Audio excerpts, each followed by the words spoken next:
Alright, chip timing for the Cedar Ultra. Make sure chip reader wireless router is plugged in and connected to a power source.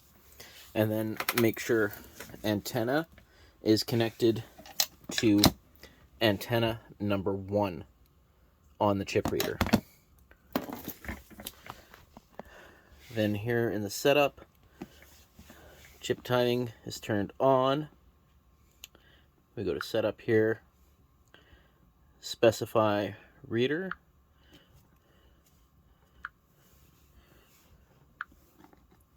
IP address, so that's the address on here that the tablet's going to be looking for.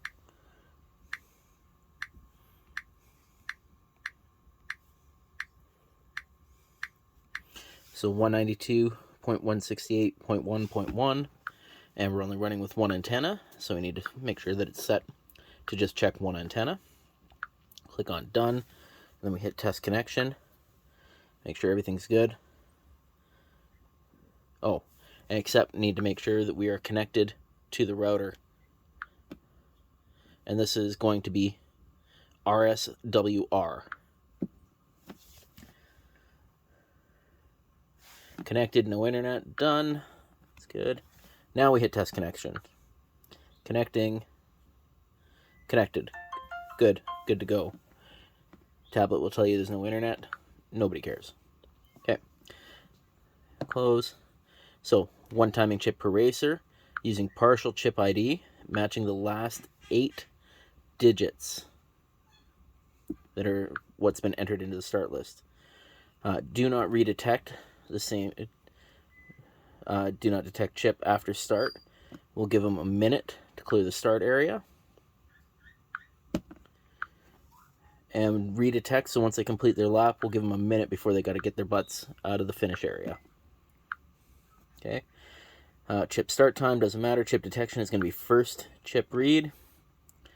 And then options. So timing precision, 1/10 of a second. Good enough. Start list. So this has been set for individual start. So everybody's entered in here. This is where you can see their names and what number they get. Hit start. And now you're going to start the race clock and give them about a minute warning, or maybe a bit more. So we start the race clock. We're in fast tap view. We want to go on show name. And now, so all the people that are lined up on the start line, so the 24-hour racers that are going to be starting, click their name, Darren, Greg, Leah. People that are racing 12 hours at night, tap their name as well. And then we hit tap same time to start. So runners ready, 5, 4, 3, 2, go. And away we go. Now if we have somebody shows up late, or say Dominic decides he wants to do his run at night instead of the day, and now we can give Dominic his timing chip and we can say, okay, Dominic, are you ready? 5. Start time is pending, and ready, and in 5, 4, 3, 2, 1, go. Now when we're looking at the clock here, you can see these guys have been going for 30 seconds. Dominic has been going for 6 because he started later. And then as the other riders or other racers come through, get ready to start, that's how you're going to start them. As they come around, they're going to come past the start-finish line, and you're going to hear the chip reader will automatically beep for them. Just for an example here, I'm just going to tap these guys through. So if something happens and Greg happens to be hanging around and that wasn't supposed to read, or his shoelace came untied, he stopped retying his chip right again while he was hanging out, and you need to cancel his timestamp for that, just go right here, hit the sequence number, so number 7, we're getting rid of that timestamp for him. Tap that. Are you sure you want to cancel the entry? Yes, we want to get rid of Greg's time. Done. Bam. Away you go. After the race is done, so when the 12-hour people are done, collect the timing chips back, get them in the box, keep them away from the finish line. But once everybody's done, everything's clock stopped running, everybody's done for the day, you've counted all their laps, you want to hit race control, and we are going to go and finish race. Just like that. So race with no laps because they didn't show up, so we mark them as DNS, and Bob's your uncle. Well, we're just going to cancel that. I'm going to go here. I'm going to restart this. There we go.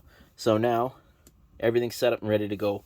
But let's go back to chip timing settings because you want to double check that before you actually start the race. So we're just going to go back to start list, back to options, back to chip. And here we are.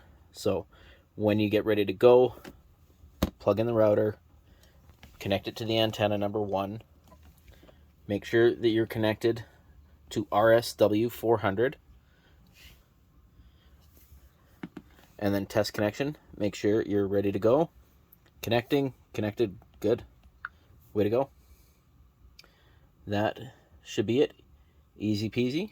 I will have timing chips in this tote, tablet, chip reader, cords, USB cable to keep the tablet charged, and the coax cable in a box that will be at my house. Just message my wife and she will get you set up. Thanks.